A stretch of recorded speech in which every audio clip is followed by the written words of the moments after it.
الحمد للہ وحدہ والصلاة والسلام علی من لا نبی بعدہ اما بعد فاعوذ باللہ من الشیطان الرجیم بسم اللہ الرحمن الرحیم ان للمتقین مفازا حدائق واعنابا وکواعب اترابا وکأسا دہاقا لا يسمعون فیہا لغوا ولا کذابا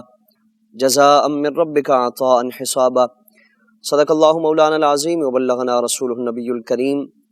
ونحن على ذلك لمن الشاهدين والشاكرين والحمد لله رب العالمين اللهم صل على سيدنا ومولانا محمد وعلى آل سيدنا ومولانا محمد وبارك وسلم صلاة وسلاما عليك يا رسول الله فإن من جودك الدنيا وذرتها ومن علومك علم اللوح والقلم لي خمسة أطفي بها حر الوباء الحاتمة المصطفى والمرتضى وابناهما والفاطمة. بعد از حمد و صلات واجب الاحترام معزز و محترم حاضرین و ناظرین، ARYQ TV کے پلیٹ فارم سے مختلف شخصیات کو خراج عقیدت پیش کرنے کے لیے اپنے اسلاف کا تذکرہ اور ان کی حسین تعلیمات سے اپنے آپ کو آراستہ اور پیراستہ کرنے کے لیے مختلف مواقع پر یہ سلسلہ پیش کیا جاتا ہے. ربیع الثانی کا مہینہ شروع ہو چکا ہے. اس ماہ مقدس میں شہنشاہ ولایت حضور غوث اعظم شیخ عبد القادر جیلانی بغدادی رضی اللہ تبارک و تعالیٰ عنہ کے پاکیزہ تذکروں کو سننے سنانے کا اہتمام کیا جاتا ہے. اسی مناسبت سے یہ درس قرآن کا سلسلہ آپ کے سامنے پیش کیا جا رہا ہے، جس میں قرآن و سنت کی تعلیمات کے مطابق اولیاء کاملین کی سیرت، ان کا کردار، ان کی تعلیمات ہم جاننے کی اور اس کے مطابق اپنے عقائد و اعمال کی اصلاح کی ہم کوشش کریں گے. قرآن کریم میں اللہ رب العالمین نے ان اہل اللہ کے مقام و مرتبے کو بھی بیان فرمایا، اور اسی کے ساتھ ساتھ اللہ کی بارگاہ میں ان کے لیے بڑا جو اعزاز ہے، شرف ہے، اور ان کے لیے اللہ تعالیٰ کی طرف سے جو انعام و اکرام کا سلسلہ ہے اور ان کا حسین جو انجام ہے، ٹھکانہ ہے، اس کو بیان فرمایا گیا. سورہ نبا کی چند آیات بینات آپ کے سامنے تلاوت کی گئی ہیں. ارشاد خداوندی ہے کہ ان للمتقین مفازا، کہ بے شک متقین کے لیے کامیابی کی جگہ ہے. حدائق و اعنابا، کہ اس میں باغات ہیں اور انگوروں کی بیلیں ہیں. وکواعب اترابا، اور نوجوان ہم عمر بیویاں ہیں. وکأسا دہاقا، اور چھلکتے ہوئے پاکیزہ جام ہیں. لا یسمعون فیہا لغوا ولا کذابا، کہ اس میں نہ کوئی لغو بات سنیں گے اور نہ وہ ایک دوسرے کی تکذیب کریں گے. جزاء من ربک عطاء حسابا، آپ کے رب کی طرف سے یہ جزا ہوگی اور نہایت کافی عطا ہوگی. ان آیات بینات میں اللہ رب العالمین نے اہل جنت کے لیے جو اس کی طرف سے انعام و اکرام کا سلسلہ ہے، نوازشیں ہیں، الطاف و عنایت کی بارشوں کا جو سلسلہ ہوگا، اللہ رب العالمین کی طرف سے یہ بڑی نعمتوں کا ان کے لیے اعلان فرمایا گیا اور اس کی تفصیل بیان فرمائی گئی. اور اگر سورہ نبا کی جو اس سے گزشتہ آیات ہیں ان سے متعلق ہم جائزہ لیں تو ان آیات بینات میں اللہ تعالیٰ نے کافروں کی مختلف اقسام، ان پر عذاب کی اقسام جو ہے، سختیاں ہیں، اور بدترین جو ان کے لیے اللہ کی طرف سے عذاب ان کی نافرمانی کی وجہ سے ہے، اس کو تفصیل کے ساتھ بیان فرمایا گیا. اور اسی لیے ہم قرآن کریم کا اگر جائزہ لیں، از اول تا آخر قرآن کو ہم دیکھیں تو اسلوب قرآن یہ ہے کہ جہاں مومنین کا تذکرہ کیا جاتا ہے، متقین کا تذکرہ کیا جاتا ہے، ان کے اعمال کا، ان کے کردار کا اور ان کے انجام کا تذکرہ کیا جاتا ہے، کہ جو اہل اللہ ہیں، اللہ کے نیک بندے ہیں، جو اپنی زندگی اللہ تعالیٰ کے احکامات کے مطابق گزارتے ہیں اور وہ اپنی زندگی اللہ کو راضی کرنے کے لیے تگ و دو کرتے رہتے ہیں، کوشش میں رہتے ہیں کہ اللہ رب العالمین کسی طرح راضی ہو جائے، اور ان کے لیے پھر آخرت میں اللہ کی بارگاہ سے اعزاز و اکرام کیا ہے، انجام کیا ہے، اس کو قرآن کریم نے جہاں بیان فرمایا، ہم دیکھیں کہ متصلاً اسی کے ساتھ ساتھ جو نافرمان ہیں، باغی ہیں، سرکش ہیں، اور جنہوں نے اپنی زندگی میں اللہ رب العالمین کی نافرمانی کی اور ان بدعمالیوں کی وجہ سے اللہ کے قہر و غضب میں مبتلا ہوئے، تو متصلاً اللہ تعالیٰ ان کا بھی تذکرہ فرماتا ہے. اور ان کا تذکرہ فرمانے کے ساتھ ساتھ ان کے جو برے کرتوت ہیں، بدعمالیاں، اس کا تذکرہ کیا جاتا ہے. پھر ان کا جو بدترین انجام ہے اس کو بیان فرمایا جاتا ہے. اس کی وجہ یہ ہے کہ جو بھی قرآن پڑھنے سننے والا ہے اس کے سامنے یہ دونوں گروہ ہونے چاہیے، دونوں راستے ہوں، کہ اگر نیکی کے راستے پر چلے گا تو اس کے سامنے راستہ بھی ہو اور اس کا انجام بھی ہو. اور اسی کے ساتھ ساتھ اگر بدوں کے راستے پر چلے گا، اللہ کے نافرمانوں کے راستے پر چلے گا، ان کے کرتوت اور ان کے اعمال کو اختیار کرے گا، تو اسے یہ پتہ ہونا چاہیے کہ راستہ کہاں جا کر اختتام پذیر ہوتا ہے، اس کا انجام ٹھکانہ کیا ہے. تو اللہ تعالیٰ نے اس سے قبل کفار سے متعلق تذکرہ فرمایا کہ جنہوں نے نافرمانیاں، بدعمالیاں اور اللہ کے قہر و غضب کا اس کو دعوت دی اور ایسے اعمال کیے جو اللہ کی رحمتوں سے محروم کرنے والے، تو ان کے لیے جو عذاب کی مختلف اقسام ہیں، سختیاں ہیں، اور بدترین جو عذاب ہے اس کو بیان فرمایا گیا. تو اب یہاں مومنین کے لیے بڑی بشارتیں، بڑی خوشخبریاں فرمائی جا رہی ہیں کہ جو متقی ہیں، پرہیزگار ہیں، اللہ کے فرما بردار بندے ہیں، اللہ کی بارگاہ سے ان کے لیے بڑی کامیابی ہے. ان کے لیے عظیم الشان باغات ہیں، اور وہ باغات ایسے کہ انسان کی سوچ، اس کی فہم، اس کے تصور میں وہ ساری نعمتیں نہیں آ سکتی، کہ کسی انسان نے وہ نہ دیکھی ہیں، نہ اس کے بارے میں دل میں خیال آیا ہے، نہ کبھی وہ سوچ سمجھ سکتا ہے کہ اللہ کی بارگاہ سے ان کے لیے اتنے بڑے اعزاز و شرف کا معاملہ کیا جائے گا. تو یہاں اللہ رب العالمین نے دونوں راستے بیان فرمائے، اور ان دونوں راستوں میں سے کسی بھی راستے کو چننا یہ انسان کے اختیار میں دے دیا. یعنی اللہ تعالیٰ تقوی یا گناہ دونوں راستوں میں کسی پر جبر نہیں کرتا، یہ انسان کا اپنا عمل ہوتا ہے. فَأَلْهَمَهَا فُجُورَهَا وَتَقْوَاهَا، کہ انسان کو فجور بھی الہام فرما دیا اور تقوی بھی الہام فرما دیا. یہ دونوں راستے بیان فرما دیے کہ تم اس راستے پر جاؤ گے، اس کا انجام بھی تمہارے سامنے ہے، ہم نے وہ بھی بیان فرما دیا. اور دوسرے راستے یعنی فجور گناہ کے راستے پر چلو گے تو اس کا بدترین انجام وہ تمہارے سامنے ہے. اب انسان کی اپنی مرضی ہے کہ وہ اللہ رب العالمین کو راضی کرنے کے لیے کوشش کرتا ہے، عبادات کا، ریاضات کا، مجاہدوں کا اہتمام کرتا ہے، یا پھر اس کے علاوہ جو دوسرا راستہ اس کو اختیار کرتا ہے. یہاں اللہ تعالیٰ نے متقین کے لیے بڑے انعام و اکرام کا تذکرہ فرمایا. متقی کیا ہے اور تقویٰ کسے کہتے ہیں؟ کہ جس پر چل کر، جس راستے پر گامزن رہ کر انسان متقی ہونے کا اعزاز حاصل کرتا ہے. تو اس کی بے شمار تعریفات فرمائی گئی. بڑی آسان سی تعریف یہ ہے کہ انسان ہر اس فعل کو اختیار کرے جو اللہ رب العالمین نے اور اللہ کے رسول صلی اللہ تعالی وسلم نے اس کی تعلیم و تاکید فرمائی، اور ہر اس کام سے بچنے کی، اس سے گریز کرنے کی کوشش کرے، اور اس سے پرہیز کرے کہ جو اللہ اور اس کے رسول کی ناراضگی اور نافرمانی کا باعث ہے. یعنی یہ تقوی ہے کہ جو چیزیں اللہ نے ہم سے تقاضا فرمائی، جو حکم فرمایا گیا کہ یہ کرنا ہے، اس کو کیا جائے، اور جن چیزوں سے باز رہنے کا حکم فرمایا گیا اس سے باز رہا جائے. یہ تقوی ہے کہ اگر اس راستے پر انسان چلے گا تو اللہ تعالیٰ کی بارگاہ سے اسے متقی ہونے کا شرف و سعادت عطا فرمائی جائے گی. اور متقین کی جتنے اعزازات ہیں، جتنے اکرام اور جتنے انعام کا جو سلسلہ ہے، اللہ تعالیٰ اسے بھی وہ عطا فرمائے گا. قرآن کریم میں از اول تاخیر ہم دیکھیں تو مومنین کا، متقین کا تذکرہ، ان کے اوصاف، ان کی ایک ایک نشانی و علامت کو بیان فرمائے. سورہ بقرہ آغاز کرتے ہیں تو اللہ تعالیٰ نے قرآن کریم کا تعارف بیان فرمایا، ذالک الکتاب لا ریب فیہ ھدی للمتقین. اب سوال یہ پیدا ہوتا ہے متقین کیا ہے؟ تو اللہ تعالیٰ نے وہ سارے ان کے اوصاف بیان فرمائے. الذین یؤمنون بالغیب ویقیمون الصلاۃ ومما رزقناہم ینفقون، کہ الذین یؤمنون بالغیب، وہ غیب پر ایمان لانے والے ہیں، ویقیمون الصلاۃ، اور نماز قائم کرنے والے ہیں، ومما رزقناہم ینفقون، اور جو ہم نے انہیں عطا فرمائے اس میں خرچ کرنے والے. یعنی عقیدے میں بھی پختہ ہو اور عمل میں بھی پختہ ہو. کہ عقیدہ کیا ہے؟ الذین یؤمنون بالغیب، جو اللہ کے رسول صلی اللہ تعالیٰ علیہ وآلہ وسلم نے جو چیزیں بیان فرمائی، جو حضور نے دین عطا فرمایا، وہ ہمارے سامنے وہ ساری چیزیں موجود نہیں ہیں. جس طرح اللہ رب العالمین کا وجود ہے، اسی طرح فرشتے ہیں، جنت دوزخ ہے، یہ ساری چیزیں ہم سے غائب ہیں. تو ان پر ایمان لانا کہ اللہ نے وہ تعلیمات اور احکام نازل فرمائے ہیں، اس کے حبیب صلی اللہ تعالیٰ علیہ وآلہ وسلم کی زبان سے سن کر ان پر ایمان لانا، یہ تقویٰ کی نشانی ہے. اس کی ٹو میں نہ لگنا، اس کی جستجو میں، اس کے کیل و کال میں، اعتراضات میں، وہ ساری نشانیاں آ گئیں، سارے دلائل ہمارے پاس موجود ہیں، معجزات کی صورت میں حضور کی نبوت ہمارے سامنے موجود ہے. تو غیب پر ایمان لانا، اس سے مراد کیا ہے؟ کہ ہمارا عقیدہ، ہمارا ایمان مضبوط ہو. اور آگے چل کر پھر عمل سے متعلق فرمائیں کہ وہ نماز بھی پڑھتے ہیں، وہ ہمارے دیوں سے خرچ بھی کرتے ہیں، جو حضور پر اللہ نے نازل فرمایا یا آپ سے پہلے جو نازل فرمایا گیا ان ساری چیزوں پر وہ ایمان لانے والے. تو ایمان بھی اس کا پختہ ہو، عقیدہ بھی پختہ ہو، اور عمل بھی اس کا پختہ ہو، یہ متقین کی نشانی ہے. اور کسی اگر ایک چیز میں بھی وہ کمزور پڑ جاتا ہے، یعنی اس کا عقیدہ اس میں بوسیدگی آ جاتی ہے یا اس کے عمل میں بوسیدگی آ جاتی ہے، تو وہ تقوی کے معیار پہ پورا نہیں اترے گا، اس کو متقی نہیں کہا جائے گا، وہ اللہ کی بارگاہ میں پسندیدہ بندہ نہیں ہوگا کہ ان دونوں چیزوں میں کسی ایک میں بھی اگر اس میں کوتاہی اور کمی پائی جاتی ہے تو تقوی، ایمان بھی سلامت، ایمان میں بھی پختگی اور عقیدے میں بھی پختگی ہو، یہ اللہ رب العالمین کی بارگاہ میں اس کے لیے متقی کا ٹائٹل عطا فرمائے گا۔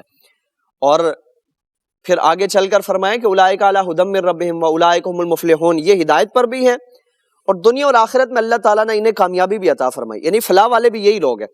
کہ جو اس راستے پر چل کر اللہ کی رضا حاصل کرنے کی اور اپنی زندگی گزارنے کی کوشش کریں گے تو اللہ تعالیٰ اسے دنیا میں بھی کامیابی عطا فرماتا ہے اور آخرت میں بھی کامیابی عطا فرماتا ہے۔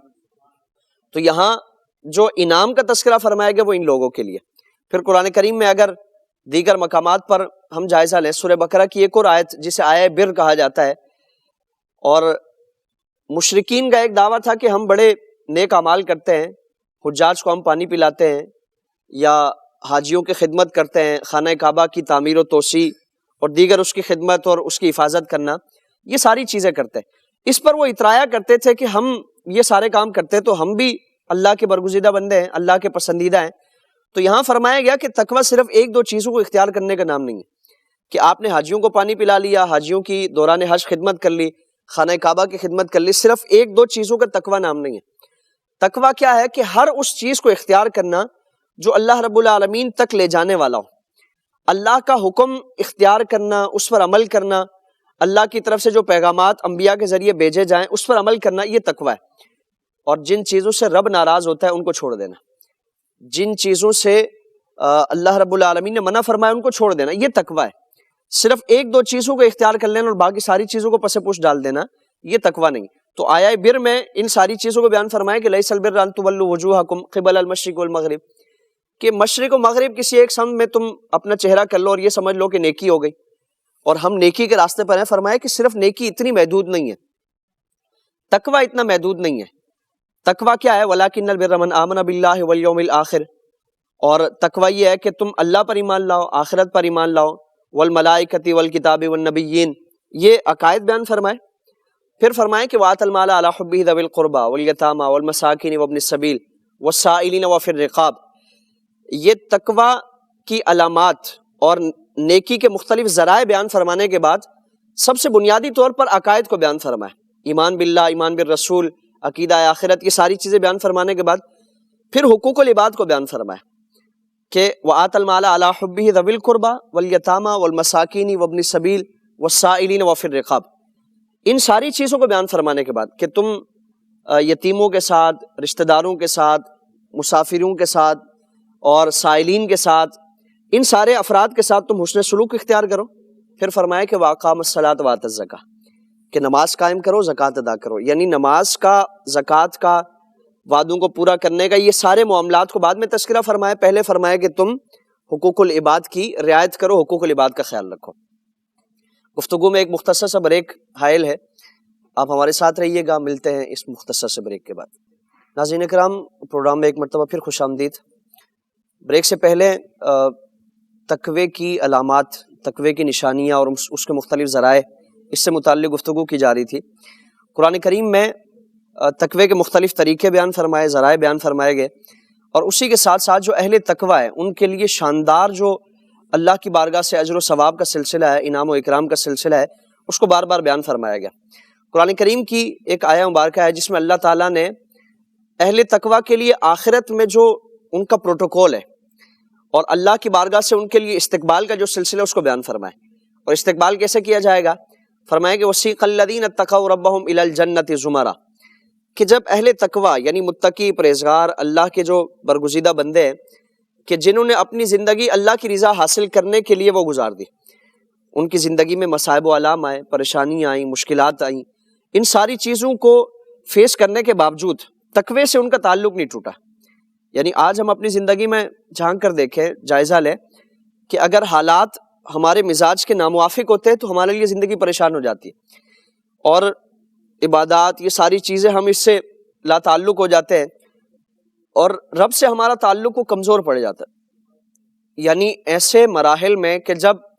اللہ تعالیٰ سے ہمارا تعلق مزید پختہ ہونا چاہیے کہ کوئی پریشانی اور مصیبت آتی ہے تو اس میں ہم اپنے رب سے تعلق کو کمزور نہ ہونے دیں، بلکہ جو ان مصیبتوں سے نکالنے والا ہے سب سے زیادہ مضبوط تعلق اس سے قائم کیا جائے۔ اور ایک تصور یہ ہونا چاہیے کہ اس کائنات میں صرف وہی ذات ہے کہ جو ان پریشانیوں سے مجھے نکال سکتی ہے، تو کوئی بھی پریشانی ہو، مشکل ہو،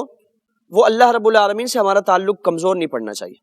تو جو اس کیفیت میں اپنی زندگی گزارے گا کہ مصیبتیں، پریشانیاں اور آزمائشیں اس کے قدم میں لرزش تک نہیں لائیں گے، تو اب آخرت میں ان کے لیے استقبال کا معاملہ کیا ہوگا؟ فرمایا کہ وَسِيقَ الَّذِينَ اتَّقَوْا رَبَّهُمْ إِلَى الْجَنَّةِ زُمَرًا، کہ یہ جو اہل تقویٰ ہے ان کو ایک اعزاز کے ساتھ، پروٹوکول کے ساتھ جنت کی طرف لے جایا جائے گا۔ حَتَّى إِذَا جَاءُوهَا، جب وہ جنت کے دروازے پہ آئیں گے، فُتِحَتْ أَبْوَابُهَا، دروازے ان کے لیے کھول دیے جائیں گے، اور وَقَالَ لَهُمْ خَزَنَتُهَا سلام، یعنی آج اگر ہم دنیاوی طور پر جائزہ لیں، کوئی بڑے سے بڑا حاکم ہو، بادشاہ ہو، وزیر اعظم اور صدر ہو، کسی بڑی سپر پاور کا ہی کوئی صدر کیوں نہ ہو، اس کے لیے سب سے زیادہ استقبال جو کیا جاتا ہے، ریڈ کارپیٹ اس کے لیے بچھا دیا جاتا ہے، اس کو گارڈ آف آنر پیش کیا جاتا ہے اور فوجیں اس کو سلامیاں پیش کرتی ہیں۔ یہ سارا دنیاوی طور پر اعزاز اور استقبال کا معاملہ ہم دیکھتے ہیں، لیکن اہل جنت، اہل تقویٰ، ان کی شان کیا ہے؟ حَتَّى إِذَا جَاءُوهَا وَفُتِحَتْ أَبْوَابُهَا وَقَالَ لَهُمْ خَزَنَتُهَا سلام، جو جنت کا خازن ہے وہ انہیں سلامی پیش کرے گا، جو جنت کے فرشتے ہیں اور جنت کے خازن ہیں وہ ان کے استقبال کے لیے وہاں موجود ہوں گے، اور صف در صف ان کا استقبال کیا جائے گا، سلامیاں پیش کی جائیں گی، اور جنت کا خازن ان سے کہے گا کہ سلام علیکم، تمہارے لیے سلامتیاں ہوں۔ ان کے لیے سلامی پیش کرنے والے یہ جنت کے فرشتے ہوں گے۔ طبتم، تمہارے لیے مبارکباد ہو، سلام علیکم طبتم فادخلوها خالدین، تم اس میں داخل ہو جاؤ اور ہمیشہ ہمیشہ اس میں رہتے رہو، یعنی اللہ کی جنتیں ہمیشہ تمہارے لیے سجی ہوئی ہیں، تم نے اب ہمیشہ اس میں رہنا ہے۔ تو اعزاز کیا ہے کہ استقبال کرنے والے اللہ کے فرشتے ہیں، برگزیدہ ملائک ہیں، جنت کے خازن ہیں، اور اس کیفیت میں ان کو جنت میں لے جایا جائے گا۔ تو یہ جنتی جو متقی لوگ ہوں گے، جنت جن کا ٹھکانہ ہے، اللہ رب العالمین کی بارگاہ سے انہیں یہ اعزاز، انہیں یہ تکریم، انہیں یہ شرف بخشا جائے گا۔ اور اس سے بھی بڑھ کر اعزاز کیا ہے؟ آپ صلی اللہ تعالیٰ علیہ وآلہ وسلم کی ایک حدیث مبارکہ ہے، حضور نے قریش کے جوانوں سے خطاب فرما کر ارشاد فرمایا کہ یا معشر القریش، اے قریش کے لوگو، اے قریش کے جوانوں، اعلموا، تم جان لو کہ ان اول الناس بی المتقون، کہ قیامت میں میرے جو سب سے زیادہ نزدیک ہوں گے، فرمایا کہ وہ متقی ہوں گے، یعنی حضور کا قرب مصطفیٰ صلی اللہ تعالیٰ علیہ وآلہ وسلم اللہ رب العالمین عطا فرمائے گا۔ تو یقیناً ہماری خواہش ہوتی ہے کہ اللہ رب العالمین ہمیں اپنے حبیب صلی اللہ تعالیٰ علیہ وآلہ وسلم کا قرب، معیت اور پڑوس عطا فرمائے۔ طریقہ کیا ہے کہ زندگی قرآن کے مطابق، سنت کے مطابق، اللہ اس کے رسول صلی اللہ تعالیٰ علیہ وآلہ وسلم کے احکامات کے مطابق گزاریں گے تو اللہ تعالیٰ اس کی برکت ہی عطا فرمائے گا کہ جنت میں بھی داخلہ اس شان سے ہوگا، اور جنت میں ٹھکانہ وہ اس عظیم مقام پر ہوگا کہ قرب مصطفیٰ صلی اللہ تعالی وسلم کی برکتیں ہوں گے۔ اور یہی ہم اہل اللہ کا اگر معاملہ دیکھیں، پوری زندگی اسی کیفیت میں گزرتی ہے۔ حضرت ابو ہریرہ رضی اللہ تعالیٰ عنہ آپ سے پوچھا گیا تھا نا کہ تقویٰ کیا ہے، پرہیزگاری کیا ہے، کہ انسان کیسے زندگی گزارے، تو آپ نے فرمایا کہ تم نے کوئی ایسا راستہ دیکھا ہے جو انتہائی خاردار راستہ ہو، جھاڑیوں والا، کانٹوں والا راستہ ہو، اور اگر کوئی ایسا راستہ ہوتا ہے تو تم کیا کرتے ہو؟ تو سوال کرنے والے نے عرض کیا کہ ہم یا تو راستہ تبدیل کر لیتے ہیں، یا اس راستے پر اگر جانا ناگزیر ہو، ضروری ہو، تو ہم اپنے لباس کو بہت بچا بچا کر چلتے ہیں، بہت اپنے لباس کو سنبھال کر احتیاط کے ساتھ چلتے ہیں۔ تو فرمایا کہ یہی تقویٰ ہے کہ تم زندگی ایسے راستے سے گزار رہے ہو، تمہاری زندگی ایسے ماحول میں، ایسے راستے میں گزر رہی ہے کہ جہاں قدم قدم پر گناہ ہیں، لغزشیں ہیں، آزمائشیں ہیں، فتنے تمہارے سامنے ہیں، تم اپنی زندگی یا تو اس راستے کو چھوڑ دو، یا پھر اس ماحول میں اگر زندگی گزارنا تمہارے لیے ناگزیر ہے اور اس کے علاوہ کوئی چارہ نہیں ہے، تو ایسے زندگی گزارو جیسے اس خاردار راستے پر چلنے والا اپنے لباس کو ان کانٹوں سے بچا کر گزارتا ہے۔ اگر تم نے ایسی زندگی گزاری اور اپنے آپ کو بچا کر اس راستے سے گزر گئے تو فرمایا کہ اللہ کی بارگاہ میں تمہارے لیے وہ سارے اعزازات اور ساری بشارتیں تمہارے لیے، سارے انعامات اللہ کی بارگاہ سے تمہیں عطا فرمائے جائیں گے۔ لیکن ظاہر ہے اگر وہ لباس ان کانٹوں میں الجھ گیا تو لباس پھٹ جائے گا، یعنی ہم وہ ان اعزازات سے محروم ہو جائیں گے، اس سلامتی سے محروم ہو جائیں گے جو اہل تقوی کے لیے اللہ رب العالمین نے عطا فرمائی۔ تو اہل اللہ کا اگر معاملہ دیکھیں، حضور غوث اعظم رضی اللہ تبارک و تعالیٰ عنہ آپ سے منسوب یہ نشست ہے، ہم اگر ان ذوات مقدسہ کا عمل دیکھیں، حضور غوث اعظم رضی اللہ تعالیٰ عنہ بچپن سے لے کر وقت وصال تک پوری زندگی اللہ رب العالمین کے احکامات کے مطابق گزاری، اور آپ کی زندگی کا ایک ایک پہلو ہم اگر اس کا جائزہ لیں اور ہم اس سے اپنے لیے رہنمائی حاصل کرنے کی کوشش کریں تو پوری زندگی کبھی بھی ایک لمحے کے لیے بھی آپ عبادت سے غافل نہیں ہوتے، دن ہو، رات ہو، سفر ہو، حضر ہو،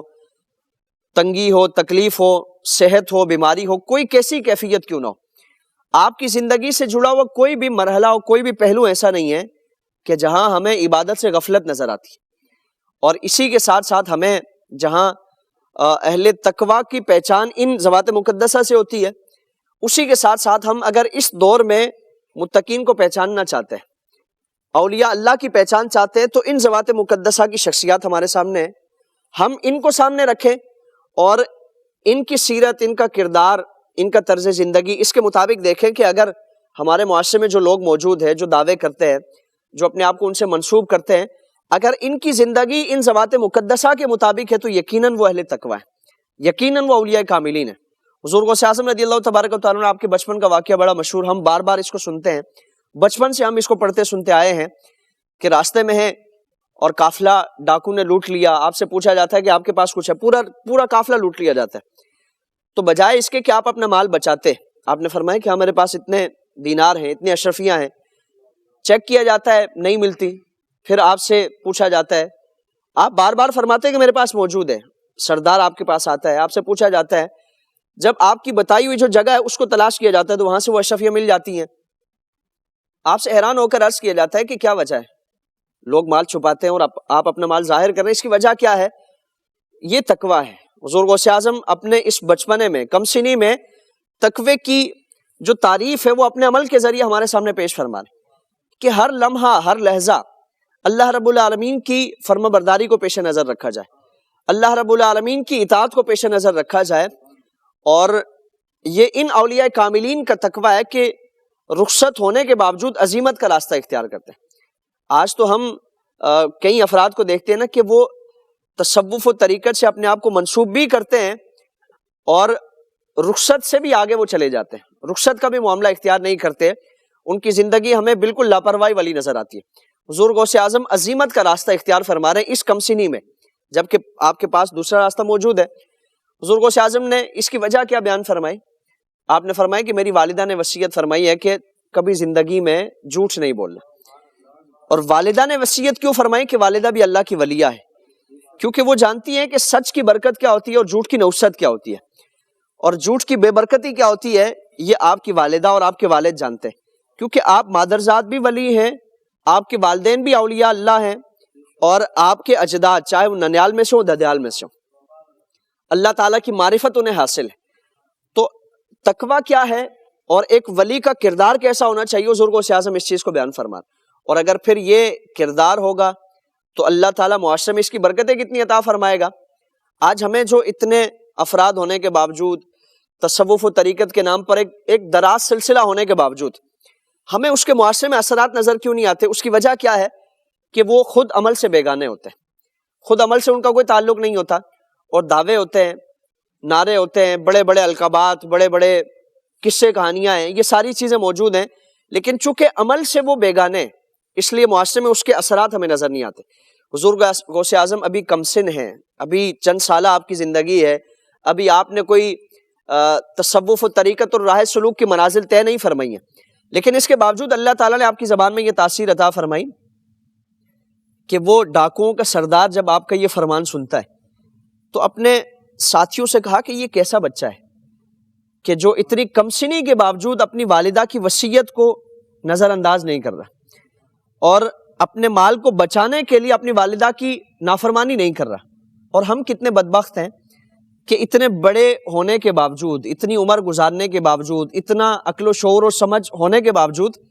ہم اللہ رب العالمین کے احکامات سے اور اس کی جو تعلیمات ہیں اس سے ہم غافل ہیں، ہماری زندگی لاپرواہی میں گزر رہی ہے، غفلت میں گزر رہی ہے، گناہوں میں گزر رہی ہے، ہم کتنے غافل ہیں اور کتنے ہم اپنی زندگی کو ضائع کرنے والے ہیں کہ ہماری زندگی اس کیفیت میں گزر رہی ہے کہ اللہ رب العالمین کے احکامات کی ہمیں کوئی پرواہ نہیں ہے۔ تو ڈاکوؤں کا سردار آپ کا یہ عمل دیکھ کر وہ جو چوری چکاری کا ایک سلسلہ تھا اس سے تائب ہو جاتا ہے، اور آپ ہی کے ہاتھ پر، یعنی اس کمسنی میں آپ کے ہاتھ پر نہ صرف ڈاکو نے بلکہ اس کے تمام جو ساتھی تھے انہوں نے آپ کے ہاتھ پر توبہ کی اور اس راستے کو چھوڑنے کا عزم کیا اور پوری زندگی اللہ رب العالمین کے احکامات کے مطابق گزارنے کا ارادہ کیا۔ تو متقی یہ ہوتے ہیں کہ ان کا ایک ایک زندگی کا عمل وہ اللہ رب العالمین کے احکامات کے مطابق گزرتا ہے، اور اسی لیے جب وہ عمل ایسا ہوگا تو اللہ تعالیٰ وہ زبان میں بھی عمل میں بھی وہ تاثیر عطا فرمائے گا کہ جو دیکھے گا اس کی یہ خواہش ہوگی کہ میں بھی ایسا عمل اختیار کرنے کی کوشش کروں۔ اللہ رب العالمین پھر اس کے ذریعے لوگوں کو ہدایت عطا فرماتا ہے، وہ لوگوں کی نجات اور ہدایت اور رہنمائی کا باعث بن جاتا ہے۔ گفتگو میں ایک مختصر سا وقفہ حائل ہے، اور اس مختصر بریک کے بعد پھر انشاءاللہ العزیز حاضر ہوتے ہیں۔ آپ کہیں مت جائیے گا، ملتے ہیں اس مختصر بریک کے بعد۔ ناظرین کرام، ایک مرتبہ پھر پروگرام میں خوش آمدید۔ بریک سے پہلے گفتگو جاری تھی کہ اہل اللہ کی علامات کیا ہیں، نشانیاں کیا ہیں، اور حقیقی جو اللہ کے ولی ہیں ان کا کردار، ان کی تعلیمات کیا ہوتی ہیں۔ حدیث قدسی میں بھی اس چیز کا تذکرہ فرمایا گیا، اور اللہ رب العالمین کے نیک بندوں کا مقام و مرتبے بیان فرمانے کے ساتھ ساتھ اس مقام کو حاصل کرنے کا طریقہ کیا ہے اس کو بیان فرمایا گیا۔ صحیح بخاری شریف کی حدیث ہے، آپ صلی اللہ تعالیٰ علیہ وآلہ وسلم نے فرمایا کہ میرا بندہ نوافل کی کثرت کے ذریعے میرا قرب حاصل کرتا ہے، یعنی فرائض، واجبات، سنتیں، یہ ساری چیزیں تو ان کا اہتمام انتہائی کثرت کے ساتھ اور انتہائی پابندی کے ساتھ کیا جاتا ہے۔ ان میں غفلت اور سستی اور کاہلی کا تصور ہی نہیں کیا جا سکتا کہ اللہ کا ولی بھی ہو اور وہ فرائض و واجبات میں بھی کوتاہی کرے، حقوق اللہ اور حقوق العباد کی رعایت نہ کرے، وہ اللہ کا ولی ہرگز ہو ہی نہیں سکتا۔ جس طرح اہل اللہ کے ہاں بڑا مشہور ہے کہ اگر کوئی شخص ولایت کا دعوے دار ہو اور پانی پر مصلی بچھا کے نماز پڑھتا ہو، ہوا میں اڑتا ہو، اس طرح کے دیگر کرتب دکھاتا ہو، لیکن اس کی زندگی میں کوئی بھی ایسا عمل کہ جو قرآن و سنت کے خلاف ہو، اللہ رب العالمین کے احکامات، آپ صلی اللہ تعالیٰ علیہ وآلہ وسلم کی تعلیمات کے خلاف ہو، اور دعویٰ بھی ولایت کا ہو، تو فرمائیں کہ یہ سمجھ لیا جائے کہ وہ اللہ کا ولی نہیں ہے بلکہ وہ شیطان کا ایک پیروکار ہے، اور شیطان اس کو ہوا اور اس کو یہ ساری چیزیں کرا رہا ہے، اس کے ذریعے کرتب دکھا رہا ہے۔ اللہ کا ولی وہ ہے کہ جس کا ظاہر، جس کا باطن، جس کی خلوت، جس کی جلوت، جس کی زندگی سے جڑے ہوئے تمام معاملات وہ اللہ رب العالمین کے احکامات کے مطابق ہو۔ اور جب انسان ایسا عمل اختیار کرتا ہے تو فرمائیں کہ میں اس کی آنکھیں بن جاتا ہوں جس سے وہ دیکھتا ہے، میں اس کی زبان بن جاتا ہوں جس سے وہ بولتا ہے، میں اس کے کان بن جاتا ہوں جس سے وہ سنتا ہے، میں اس کے ہاتھ بن جاتا ہوں جس سے وہ پکڑتا ہے۔ اور دیگر حدیث میں فرمائیں کہ وہ کسی بات پر اگر اللہ کی قسم اٹھا لے، اگر وہ کسی کام پر اللہ کی قسم اٹھا لے تو اللہ تعالیٰ اس کی قسم کو رائگاں نہیں فرماتا، یعنی اس کی زبان سے جو الفاظ ادا ہوتے ہیں اللہ رب العالمین اس کو پورا فرما دیتا ہے۔ یہ اہل اللہ کا معاملہ دیکھیں، یعنی اللہ تعالیٰ اس کی آنکھیں بن جاتا ہے۔ حضور غوث اعظم رضی اللہ تبارک و تعالیٰ عنہ، آپ نے فرمایا نا کہ نظر تو الی بلاد اللہ جمعاً کخردلۃ علی حکم اتصالی، کہ میں پوری کائنات کو ایسے ملاحظہ فرماتا ہوں جیسے گویا اپنی ہتھیلی پر کوئی رائی کا دانہ دیکھتا ہے، یعنی اس کو دیکھنے میں کوئی دقت اور پریشانی کا سامنا نہیں ہوتا۔ آج تو اہل اللہ کی کرامات کے حوالے سے گفتگو کی جاتی ہے، اعتراضات کیے جاتے ہیں، یہ ساری چیزیں اور یہ سارے اعتراضات قرآن و سنت سے نافہمی کی بنیاد پر۔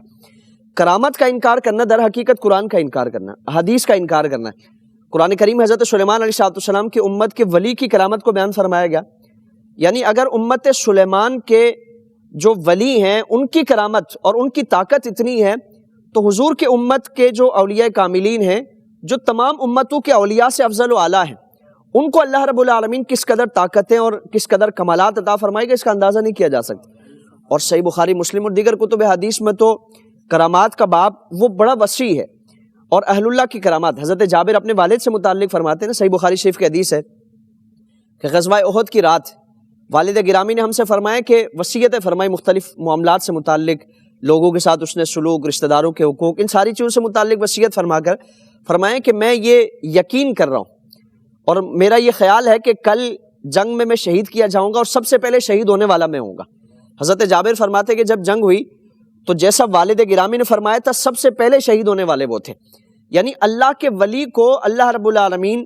آنے والی چیزوں سے متعلق آگاہی بھی عطا فرماتا ہے، کیونکہ اللہ تعالیٰ کو نور جلال اس کی آنکھیں بن جاتا ہے جس سے وہ دیکھتا ہے، آنکھیں اس کی ہوتی ہیں،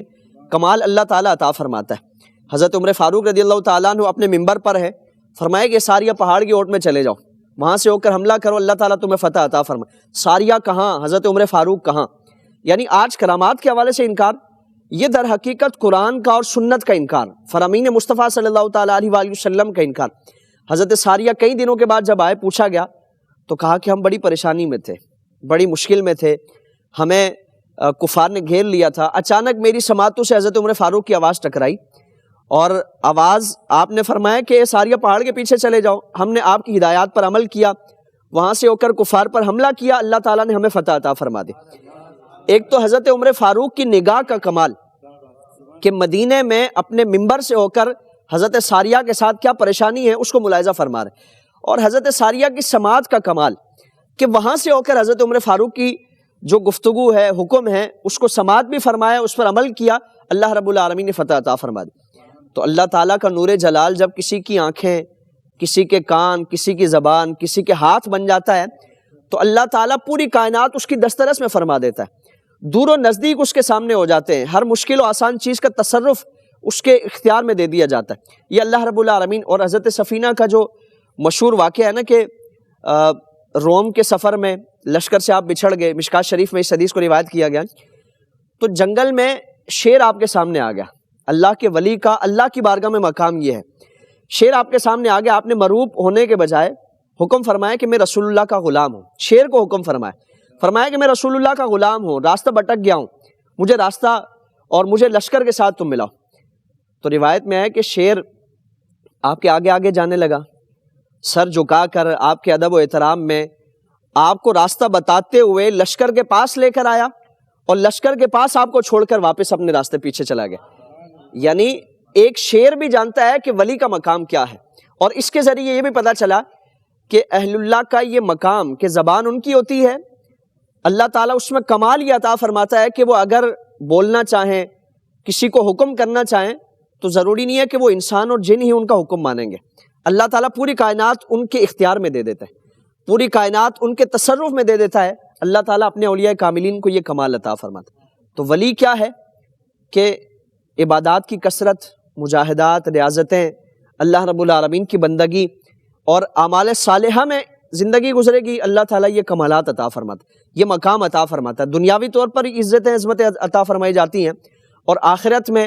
جو بلندیاں ہیں، جو عزتیں ہیں، جو اعزاز ہے، جو انعام و اکرام کا سلسلہ ہے، وہ قرآن و سنت کی تعلیمات کی روشنی میں ہم نے آج جانا کہ آخرت میں ان کے لیے کتنا بڑا پروٹوکول، کتنا بڑا اعزاز اور کتنے اعلیٰ مراتب اللہ تعالیٰ انہیں عطا فرمائے گا۔ اللہ رب العالمین ہمیں ان اہل اللہ سے اپنی نسبتیں، عقیدتیں وابستہ رکھنے کی توفیق عطا فرمائے، اللہ تعالیٰ عمل کی توفیق عطا فرمائے۔ آج کی گفتگو سے متعلق اگر کوئی سوالات آپ کے ذہن میں ہیں وہ پوچھ سکتے ہیں۔ بسم اللہ الرحمن الرحیم۔ میرا علامہ صاحب سے یہ سوال ہے کہ جیسے ہم مرید ہونا چاہیں تو بہت سارے ہم ولی وغیرہ دیکھنے میں آتے ہیں معاشرے میں، اور پیر وغیرہ ہیں، تو ہمیں کس طرح سے ان کے ساتھ منسلک ہونا چاہیے، یا ہمیں پیر کے مرید ہونے کے لیے تھوڑی سی ہماری رہنمائی فرمائیں۔ اچھا، ہمارے علماء کرام نے، فقہاء کرام نے جو پیر کی علامات اور نشانیاں بیان فرمائی ہیں، اس میں پہلی نشانی یہ ہے کہ وہ اس کا عقیدہ درست ہونا چاہیے، کہ عقیدے میں کوئی خرابی اور بگاڑ نہ ہو، قرآن و سنت کے مطابق عقیدہ ہو، پھر اس کے عمل میں بھی بگاڑ نہیں ہو۔ قرآن کریم میں بھی اس کا معیار بیان فرما دیا، الذین آمنوا وکانوا یتقون، کہ ایمان اور تقویٰ ہوگا، یہ بنیادی طور پر یہ شرط ہے، اور فاسق کے مولن نہ ہو، یعنی کھلم کھلا وہ شریعت کے کسی حکم کی نافرمانی نہ کرتا ہو، پھر اسی طرح وہ اتنا پڑھا لکھا ہو اور قرآن و سنت کا اتنا علم رکھتا ہو کہ اپنے ضرورت کے جتنے بھی مسائل ہیں، جتنی چیزیں اس پر لازم ہیں، ضروری جو بھی مسائل ہیں، وہ خود قرآن و حدیث سے نکال سکے، یعنی خود وہ قرآن و سنت کا جاننے والا ہو، تاکہ وہ اپنے منسلک جتنے بھی افراد ہیں ان کو وہ رہنمائی کر سکے، اور پھر اسی کے ساتھ ساتھ اس کا سلسلہ طریقت جو وہ ڈائریکٹ حضور غوث اعظم رضی اللہ تبارک و تعالیٰ عنہ یا دیگر اولیاء کاملین کے ذریعے آپ صلی اللہ تعالیٰ علیہ وآلہ وسلم تک پہنچتا ہو، سلسلے میں تعطل نہیں ہونا چاہیے۔ تو یہ اگر نشانی علامات پائی جاتی ہیں، ایمان، عمل صالح، تقویٰ، پرہیزگاری، علم اور سلسلہ یہ تسلسل کے ساتھ ہونا، تو یہ ساری علامات اگر پائی جاتی ہیں تو یقیناً وہ اللہ کا ولی ہے، بزرگ ہے، اور اس سے اپنا جو ارادت کا سلسلہ ہے وہ وابستہ کیا جا سکتا ہے۔ السلام علیکم ورحمۃ اللہ۔ مفتی صاحب، جیسا کہ ہم دعاؤں میں حضرت شیخ عبد القادر جیلانی رحمۃ اللہ علیہ کا وسیلہ بنا کے پیش کرتے ہیں، تو اس کے بارے میں کیا حکم ہے، ارشاد فرما دیجیے۔ وسیلہ کسی بھی عمل کا یا کسی بھی شے کا، اللہ کی جو برگزیدہ ہستیاں ہیں یا ہستیوں کے استعمالات جو ہیں، جو استعمال کی اشیاء ہیں، ان کا وسیلہ یہ قرآن حدیث سے باقاعدہ ثابت ہے۔ یا ایھا الذین آمنوا اتقوا اللہ وابتغوا الیہ الوسیلہ، اس میں بھی وسیلے کا حکم فرمایا گیا۔ پھر اسی طرح گزشتہ اقوام بنی اسرائیل میں ہم تابوت سکینہ کا جو معاملہ تھا اس کو دیکھیں، وہ بھی اہل اللہ کے استعمال کی جو اشیاء ہیں ان کے وسیلے سے اللہ رب العالمین سے اپنے لیے فتوحات مانگی جاتی ہے، مشکلات سے خلاصی مانگی جاتی ہے، تو اللہ تعالیٰ وہ مشکلات سے نجات عطا فرماتا ہے۔ تو یہاں بھی وسیلے کا تصور پایا جاتا ہے کہ انبیاء اکرام علیہ السلام کے استعمال کی جو اشیاء ہیں ان کے وسیلے سے دعا مانگی جاتی ہے، فتوحات مانگی جاتی ہے، تو اللہ تعالیٰ وہ فتح عطا فرماتا ہے۔ پھر اسی طرح آپ صلی اللہ تعالیٰ علیہ وآلہ وسلم کی تشریف آوری سے قبل یہود و نصارہ آپ کے وسیلے سے اللہ تعالیٰ سے اپنے لیے فتح مانگا کرتے تھے۔ وَكَانُوا مِن قَبْلُ يَسْتَفْتِحُونَ عَلَى الَّذِينَ كَفَرُوا، یہ قرآن کریم میں فرمایا گیا۔ تو اللہ تعالیٰ حضور کے وسیلے سے، حضور کی آمد سے بھی پہلے اللہ تعالیٰ انہیں فتوحات عطا فرماتا تھا۔ تو اہل اللہ کے وسیلے سے، انبیاء اکرام علیہ السلام کے وسیلے سے، اور اولیاء کاملین کے وسیلے سے، اللہ کے برگزیدہ بندوں کے وسیلے سے اللہ تعالیٰ سے کوئی بھی چیز مانگی جائے، یقیناً ان کا مقام اللہ کی بارگاہ میں یہ ہے کہ اللہ تعالیٰ ان کے وسیلے سے وہ کرم فرماتا ہے، وہ مشکل ضرور حل فرماتا ہے۔ تو ہماری اپنی حیثیت اور اوقات نہیں ہے کہ اللہ کی بارگاہ میں ہم اپنی کوئی معروضات پیش کر سکیں۔ ان اہل اللہ کا اگر وسیلہ و تعلق جڑے گا تو اس نسبت کی برکت سے اللہ رب العالمین ہمارے معاملات میں آسانی فرمائے گا۔ مجھ سے میرے سوال ہے کہ اولیاء کرام کے بارے میں ہم قرآن کریم میں پڑھتے ہیں، تو